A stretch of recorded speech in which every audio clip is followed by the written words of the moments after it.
mga sikat sa TikTok, kasama lang yung iba ay true user. Dami nag-request, nagawan ko na rin ang kanta, mga gusto yun user.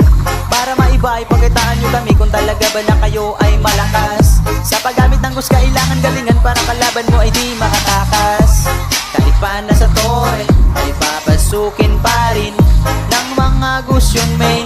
Lalo na pag iyong natipihan, target lock mode ka na yan. Kaya wag mong angasan para di ka madurog. Wag mong yayabangan, gusto yun pwedeng explain. At pwede rin to sa mid lane, pero wag nyong maliitin. Kung nyo kayang pataubin, kahit pa ikay naka-defense item, may kayang palambutin. Freestyle ay kayang gawin, no lock kung bonikin toy.